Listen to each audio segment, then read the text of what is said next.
Huan Yuan Yu tiba di rumah duka di Desa Rawas, pesisir tengah Lampung. Keluarga meminta polisi usut tuntas penyebab kematian anaknya itu.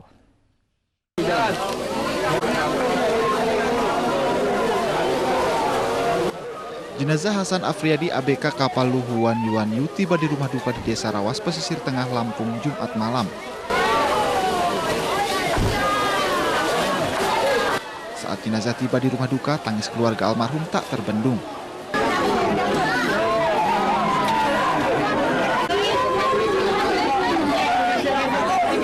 Ibunda almarhum sempat pingsan berulang kali karena tak kuasa menahan kesedihan yang mendalam mendapati anak kesayangannya yang pulang dalam keadaan meninggal. Keluarga korban pun meminta aparat berwajib untuk mengusut tuntas kematian anaknya ini. Anak kami ini meninggal memang wajar, dalam arti sakit, itu memang kami menerima. Tapi kalau memang ada indikasi lain, karena sekarang kan seperti apa yang disampaikan BP2MI tadi, hasil otopsi belum bisa dibaca sampai jenazah sudah kembali. Nanti tentunya setelah hasil otopsi itu bisa kita terima, baru kita lihat apakah memang tidurnya meninggal dan wajar atau apa yang seperti gencar-gencarnya. Sebelumnya anak buah kapal ini ditemukan meninggal dunia di dalam freezer kapal Huan Yuan 20 Juni lalu oleh tim patroli laut yang terdiri dari TNI AU dan Dirpolair di perairan Kepulauan Riau. Dari Kepulauan Pesisir Barat Lampung, Enrico Ngantung, iNews melaporkan. Kita beralih ke informasi lain, pemirsa. PDI Perjuangan resmi mengusung Gibran Rakabuming Raka dan Teguh Prakosa untuk maju dalam Pilkada Solo 2020. Pengumuman disampaikan Ketua DPP PDI Perjuangan Puan Maharani secara online kemarin. PDI Perjuangan akhirnya resmi mengusung Gibran Rakabuming Raka dan Teguh Prakosa sebagai pasangan calon wali kota dan wakil wali kota Solo untuk pemilihan kepala daerah 2020. Keputusan dibacakan Ketua DPP PDI Perjuangan Puan Maharani secara online kemarin. Dalam pengumuman tahap kedua calon kepala daerah dan wakil kepala daerah Pilkada Serentak 2020. Saya akan mengumumkan nama-nama yang kemudian sudah menjadi keputusan dari DPP partai untuk insya Allah maju dan berjuang untuk memenangkan dalam Pilkada tahun 2020. Kota Surakarta, Gibran Rakabuming Raka dengan Teguh Prakosa.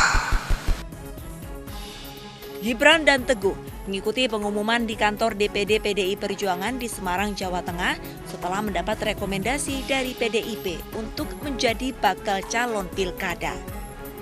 Namun keduanya tidak jalan bersamaan dari kantor DPC PDIP Solo. Putra sulung Presiden Joko Widodo ini menargetkan kemenangan 60% di pemilihan wali kota Solo. Dari Surakarta, Jawa Tengah, Septiantoro, iNews melaporkan.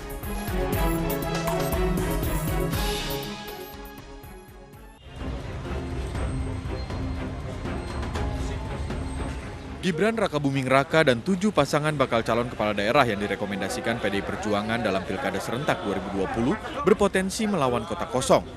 Meski demikian, PDI Perjuangan masih menunggu dinamika politik karena pesta demokrasi masih akan digelar pada 9 September 2020.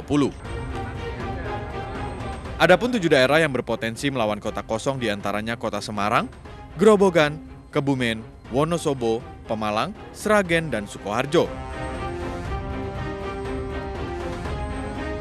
Kota Surakarta, Gibran Rakabuming Raka dengan Teguh Prakosa. Kabupaten Sukoharjo, Eti Suryani SEMN dengan Dr. Andes Agus Santosa. Kabupaten Pekalongan, Fadia Arafik SEMN dengan Haji Riswadi Esra. Kabupaten Purworejo, Agustinus Susanto dengan Rahmat Kabuli Jarminto SPD. Kabupaten Wonosobo, Afif Nur Hidayat SAG dengan Haji Muhammad Albar. PDI Perjuangan sebelumnya telah mengumumkan 45 pasangan yang akan berlaga di Pilkada Serentak 2020. PDI Perjuangan menargetkan 15 kemenangan di 21 kabupaten kota se-Jawa Tengah. Tim Liputan iNews melaporkan. Akankah calon-calon PDI Perjuangan maju tanpa lawan termasuk Gibran Rakabuming Raka? Kami akan bahasnya bersama Ketua DPP PDI Perjuangan Sukur Nababan. Selamat sore Bang Sukur. Selamat sore. Dan ada juga sudah bergabung bersama kami pengamat politik Burhanuddin Muhtadi. Selamat sore Bang Burhan. Sore Davi. Baik, saya ingin ke Bang Sukur terlebih dahulu. Bang Sukur, apa sebenarnya menjadi alasan dan indikator begitu memasangkan seorang Gibran Rakabuming Raka dan juga Teguh Prakosa yang dari mindset PDIP sendiri, apa alasannya? Tentu saya tidak hanya bicara Raka dan Teguh di Solo ya. Ada 270 pilkada yang akan kami hadapi di kontestasi politik 2020.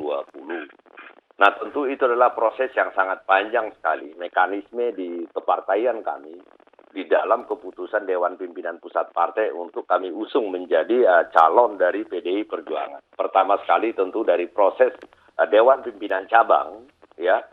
Setelah selesai proses dari Dewan Pimpinan Cabang untuk mencari nama-nama yang akan kita calonkan, terus kemudian diteruskan ke Dewan Pimpinan Daerah, yaitu di tingkat provinsi tadi Dewan Pimpinan Cabang, di tingkat kabupaten kota. Baru kemudian kami bahas di Dewan Pimpinan Pusat Partai. Nah tentu yang dialami oleh Gibran dan Teguh itu adalah proses panjang, bukan hanya tadi seperti yang saya sampaikan, hanya mereka berdua di 270 pilkada.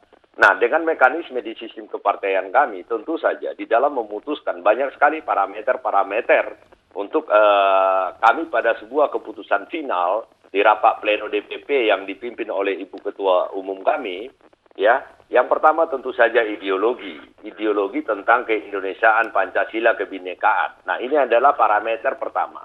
Karena kami menyadari tentu setiap partai politik ingin menang. Tetapi bagi kami, sesuai dengan arahan Ibu Ketua Umum kepada kami, kemenangan itu bukanlah segala-galanya. Kemenangan itu bukanlah menjadi tujuan. Tetapi proses membangun daerah atau membangun bangsa itu adalah sebuah tujuan. Kemenangan itu adalah sebuah tools. Maka dengan begitu kita harus pastikan bahwa seluruh kader-kader PDI Perjuangan yang diusung oleh PDI Perjuangan di dalam kontestasi politik harus betul-betul paham tentang ideologi keindonesiaan, kebinekaan, dan Pancasila. Nah yang kedua, kemudian kami harus memastikan bahwa solidaritas organisasi kepartaian kami di daerah tersebut itu harus solid. Jangan gara-gara masalah pilkada ya itu membuat organisasi kepartaian kami mulai dari organisasi kepartaian tingkat RT RW, tingkat kelurahan, tingkat kecamatan sampai tingkat kabupaten kota itu menjadi tidak solid gara-gara pilkada. Mekanisme yang sudah ditentukan di kami itu adalah tentu melalui mekanisme siapapun boleh berhak mengusulkan apapun, tetapi kalau sudah diputuskan oleh DPP partai, maka semua harus loyal ikut keputusan tersebut. Baik, Bang Sukur, ini Gibran sudah menyatakan bahwa menargetkan dirinya menang 60%. Ini bukan angka yang kecil. Apakah memang kepercayaan diri itu muncul karena yakin bahwa tidak akan ada lawan begitu? Saya tidak bisa komentari itu ya, apakah ada lawan atau tidak. Tetapi saya yakin kami memberikan kesempatan begitu banyak anak-anak muda yang kami usung ya. Artinya sudah saatnya terjadi regenerasi kepemimpinan di bangsa ini. Nah Gibran kami usung bukan karena putra seorang presiden, tetapi karena kami melihat beliau adalah representatif dari anak muda dengan karakter yang sangat bagus sekali. Nah itu salah satu pertimbangan. Keyakinan Mas Gibran untuk memenangkan pilkada di Solo 60%, tentu saya pikir itu bukan omong kosong.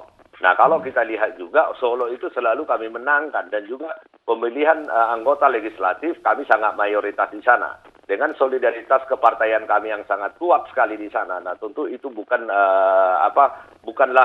hanya angan-angan atau mimpi kosong. Ini tidak ada urusan dengan apakah ada lawan atau tidak. Ditambah dengan figur Mas Gibran juga representatif daripada kaum milenial. Baik. Bang Burhanuddin, kalau melihat apakah Gibran Teguh ini akan bisa menang begitu dengan mudah dengan berbagai ada juga kan Jokowi efek, kemudian juga ada dukungan dari PDIP yang juga di Solo memang cukup kuat begitu. Ya. Kalau dari sisi potensi kemenangan jelas sangat besar ya, apalagi setelah resmi PD Perjuangan memutuskan untuk memberikan tiket kepada Gibran. Jadi kalau kita lihat proses pilkada, terutama di daerah yang dikuasai oleh salah satu partai, maka yang menentukan itu bukan hari H di bulan Desember 2020 pada saat pemungutan suara itu dilakukan, tapi justru kandidasinya, proses penentuan calon yang diusung oleh partai yang dominan itulah yang menentukan hari H-nya. Jadi praktis sejak Gibran ditetapkan resmi sebagai calon wali kota Solo, maka disitulah kemenangan secara informal sudah diperoleh. Jadi lepas nanti hasilnya seperti apa di bulan Desember. Kenapa? Satu, faktor Presiden Jokowi ya, asli Solo, mantan wali kota 2 kali di Solo. Dan yang kedua adalah faktor PD Perjuangan juga. Itu sangat luar biasa suara PD Perjuangan di Solo, mayoritas gitu ya. Jadi kalau PD Perjuangan menetapkan salah satu calon, itu hampir pasti partai lain kesulitan, apalagi dengan persyaratan 20-25% ya. 20%. Kalau tidak salah syarat yang iya betul. 9 kursi. Besar untuk bisa mengusung calon. Yang kedua jangan lupa bukan hanya Solo itu. Jadi di beberapa wilayah di Jawa Tengah PD Perjuangan sangat dominan sehingga banyak partai itu menunggu keputusan PD Perjuangan. Siapa yang diusung, umumnya mereka ingin ikut rombongan kereta yang dianggap menang atau bandwagon effect. Jadi 60% target kemenangan itu tidak terlalu muluk begitu? Jangan-jangan malah bisa lebih suara Pak Gibran ya. Jangan-jangan malah nggak ada lawan atau nggak ada lawan, kota kosong begitu? Melawan kota kosong. Independen yang pada dasarnya juga kita tahu hanya sekedar meramaikan acara saja, hanya menjadi penggembira saja. Jadi sebenarnya proses yang menentukan siapa yang menang itu dari sisi kandidasi. Jadi awalnya kan kita tahu di DPC PD Perjuangan di Solo sebenarnya calon yang diusung bukan Gibran, tapi Ahmad Purnomo. Dan kita tahu Rudi sebagai incumbent itu sebenarnya tidak berharap Gibran yang maju. Itu kelihatan sekali. Tetapi setelah diambil keputusan dan sepertinya tidak akan ada resistensi yang kuat ya, kecuali mungkin ada kegelisahan personal misalnya Purnomo yang membocorkan pertemuannya dengan Pak Jokowi ya, itu kan riak-riak kecil ya, tetapi pada dasarnya pilkada di Solo sudah selesai sejak PD Perjuangan menetapkan Gibran sebagai calon wali kota. Tadi Bang Burhanuddin mengatakan aktor Ahmad Purnomo juga penting. Saya ingin mengkonfirmasi kepada Bang Sukur Nababan. Bang Sukur, bagaimana jika Ahmad Purnomo ini kembali maju, kemudian kadang-kadang katanya ini didapuk oleh PKS, seperti apa mungkin PDIP Perjuangan melihat hal ini?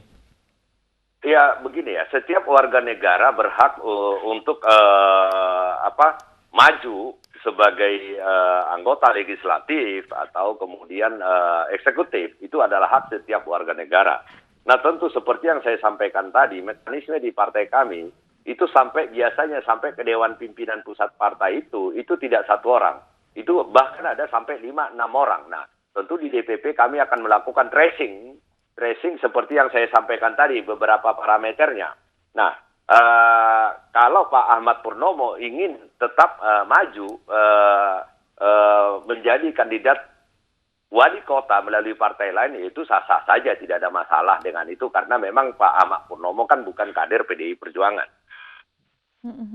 Bang Burhanuddin, kalau melihat elektabilitas Purnomo sendiri seperti apa?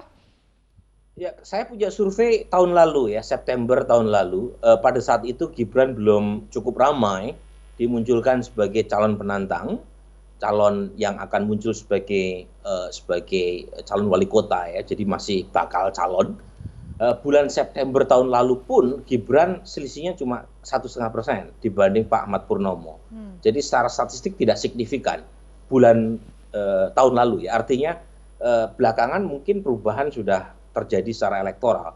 Kalau saya menyorotinya bukan pada sisi itu. Kalau saya menyorotnya adalah pada proses kandidasi.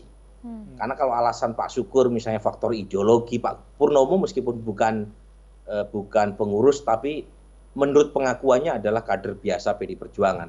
Saya kira yang lain juga punya ideologi yang kuat, apalagi di Solo ya. Kalau istilahnya Ustadz Abu Bakar Ba'asyir, kesandung batu di Solo, batunya pun PD Perjuangan, saking banyaknya. Itu candaan Ba'asyir itu ya.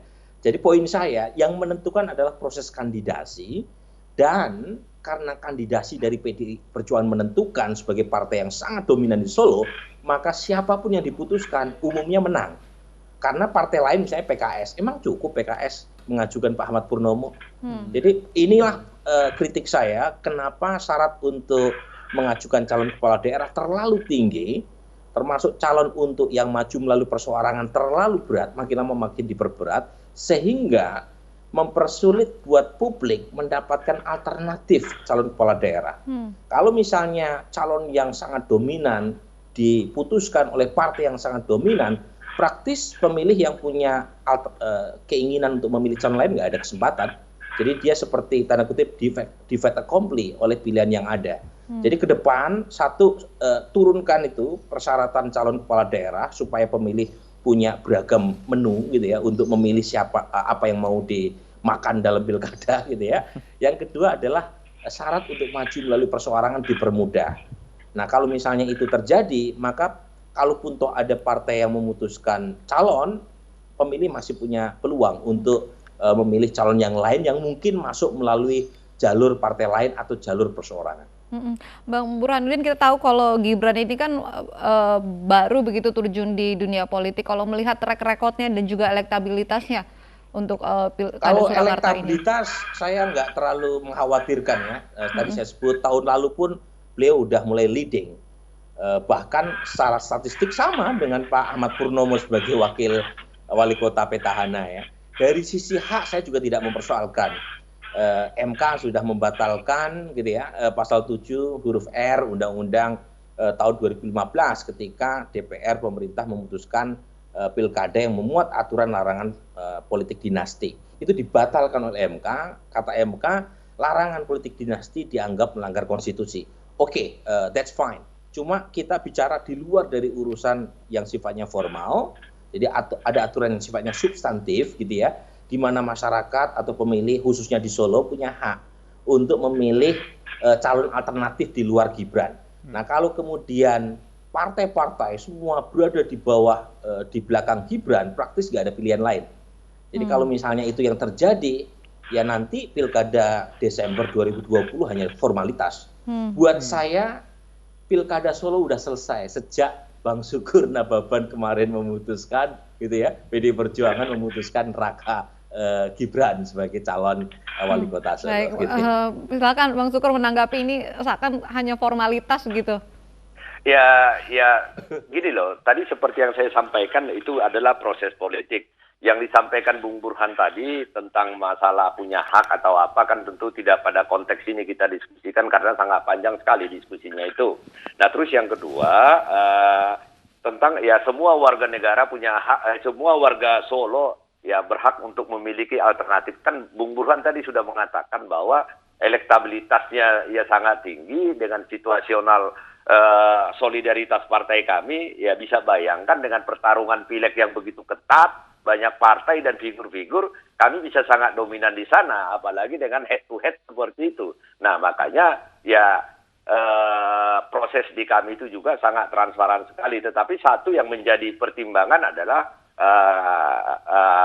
Bung Burhan juga tahu tidak begitu mudah juga Gibran mendapatkan rekomendasi dari kami. Nah tadi sudah diakui, tetapi di kami ini kan boleh siapapun bicara sebelum ada keputusan. Tetapi pada saat sudah ada keputusan ya semua harus tunduk. Nah sama seperti bagaimana wali kota Solo ya pada saat keputusan itu tunduk. Nah tetapi proses riak-riak itu pasti ada karena itu adalah hak demokrasi di kami gitu loh. Baik, Bang Sukur, tapi apakah sosok Gibran sendiri ini merupakan aspirasi dari akar rumput atau grassroots? Jangan-jangan di akar rumput menginginkan bahwa sungguhnya sosok Ahmad Purnomo yang nanti tadinya mendampingi Teguh Prakosa, Bang. Jadi begini, tadi saya sudah sampaikan mekanisme di kami itu seperti apa ya. Nah tentu mekanisme di kami itu berjenjang, Mas. Jadi tidak seperti, saya tidak bisa bicara tentang partai lain ya, tetapi yang saya bisa sampaikan adalah di PDI Perjuangan. Itu mulai proses dari sangat bawah sekali. Nah muncul nama dan bisa mendaftar di tingkat DPC, kemudian di tingkat DPD, di tingkat DPP. Nah seperti yang saya sampaikan tadi, ya kami maraton itu, biarpun masalah COVID seperti ini, kami meeting Zoom minimal 3 kali dalam seminggu untuk membahas calon-calon kepala daerah yang diusung oleh PDI Perjuangan itu adalah sangat proses panjang sekali.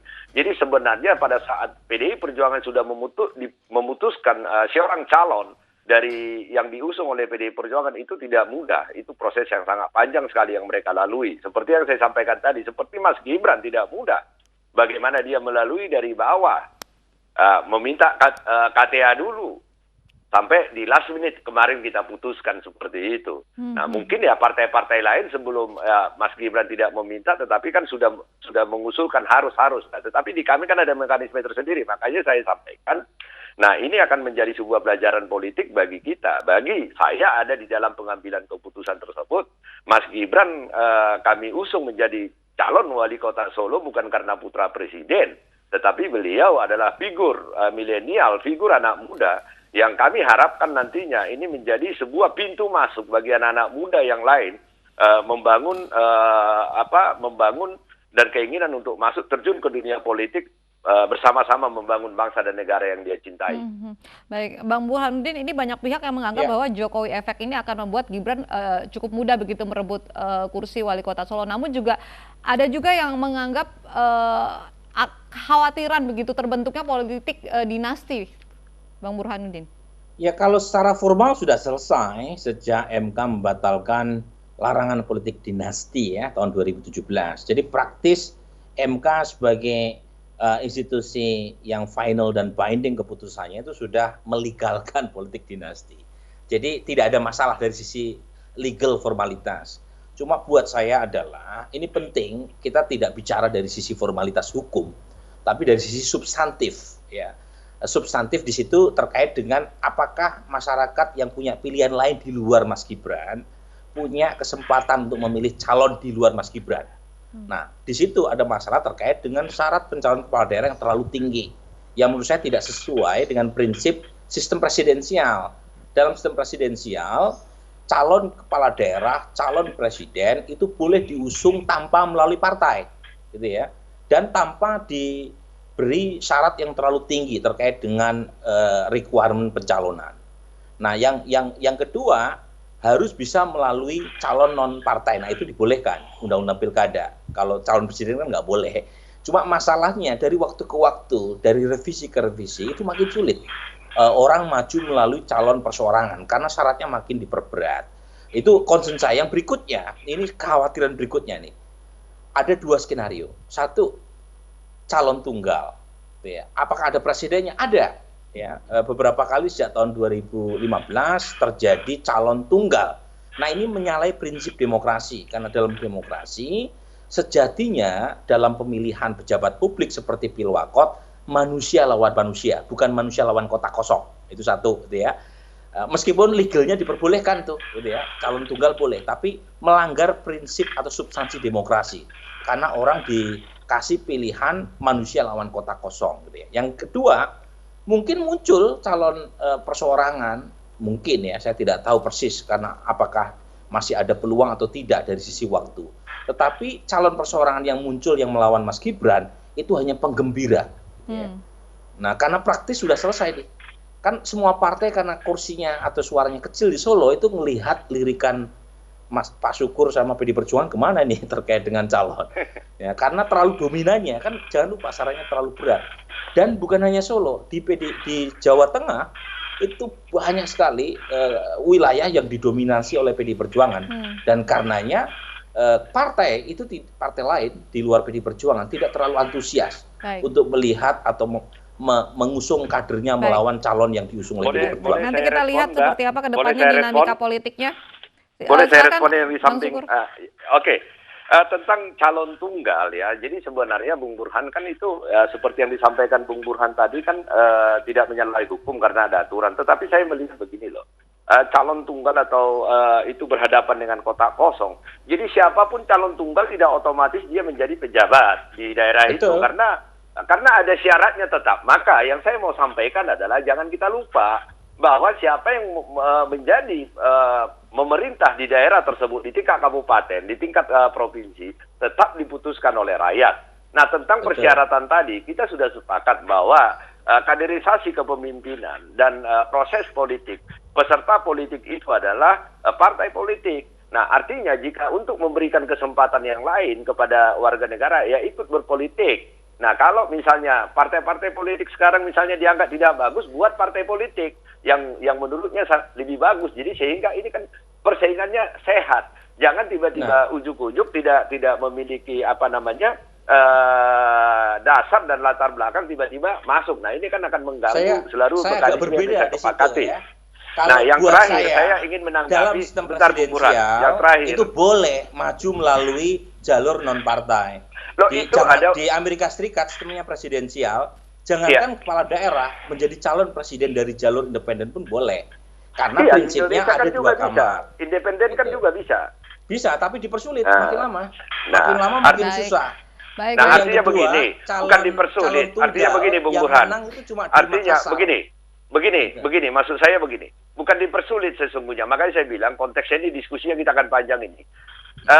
Calon independen atau dari luar partai politik. Artinya harus ada sebuah kepastian bahwa dia mendapatkan minimal sekian dukungan persen dari masyarakat. Nah, bayangkan kalau itu sangat rendah sekali, bagaimana cost ekonominya, cost untuk demokrasi. Setiap orang nanti bisa masuk. Nah, itu kan buat makanya saya bilang, syarat untuk maju melalui jalur independen yang memutuskan masyarakat. Baik, Bapak, nanti kita lihat dinamika politiknya ke depan.